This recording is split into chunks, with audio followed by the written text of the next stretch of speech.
Had a really great comment from a viewer this week that talked about opportunities within the building industry. In this case, the question was, is there a way to capitalize on the labor shortage by getting certified in trades?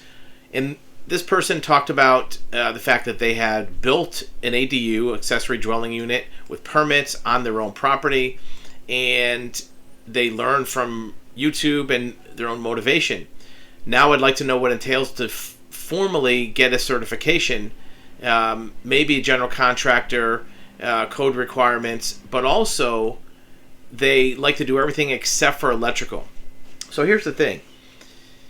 In most states, the types of work that this person is looking for, such as carpentry and framing, doesn't require any kind of certification or license. You can work as an employee for a licensed general contractor.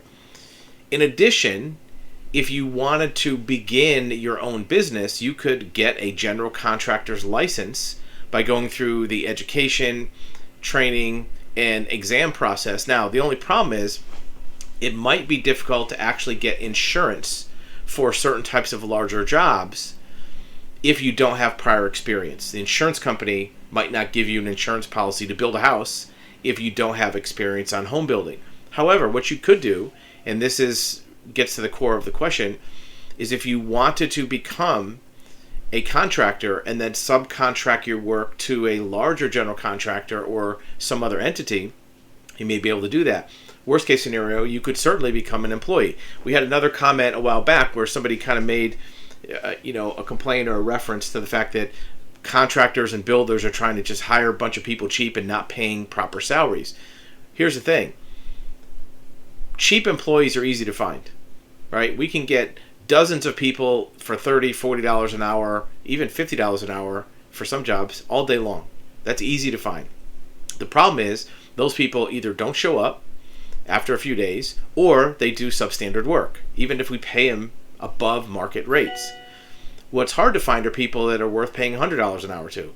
If we could find high quality staff that could properly do framing, construction, maybe project management, $100 an hour is a no-brainer. We can pay that easily.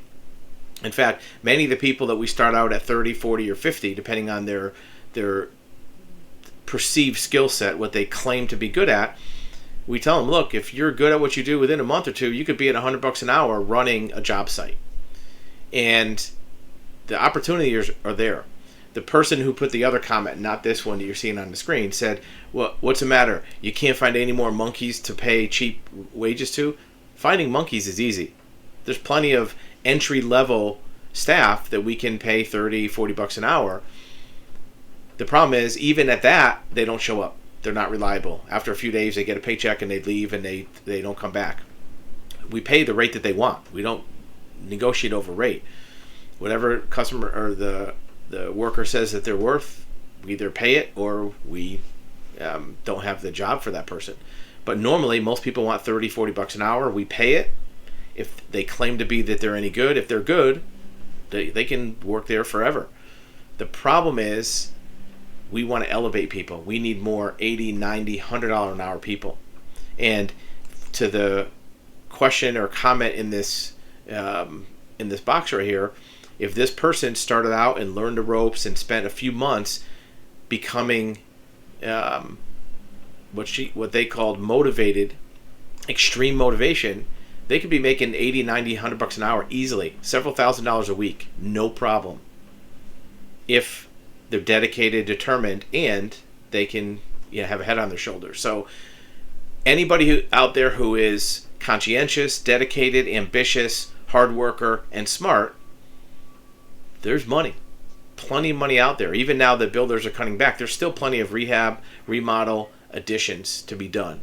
And even besides that, you can be on your own as a handyman, handy person, and do fences, decks, things that aren't quite as extreme, and still make the same $70, $80, $90 an hour easily on your own. Now, it's a little harder to do a lot of work because you have to find the jobs too, and bidding jobs sometimes takes more time than doing them.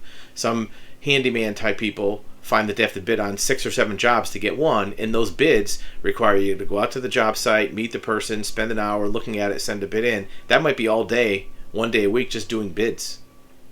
So that wastes a day of your time. Short answer is yes, there's many opportunities. This person says, what do you think about a single DIY mom capitalizing on a labor shortage? Go for it. It's out there. Make sure that you have good insurance. Make sure you're working for somebody that's legitimate. Check out their history. Do they pay properly? Do they have insurance? Do they have work comp? All those kind of things. Are they legitimate? Also, run a criminal background check. We find a lot more contractors than other industries have people that are working in it that have criminal backgrounds. So make sure you check that out and you're comfortable with who you're dealing with. Wish you the best of luck. Let us know how you make out.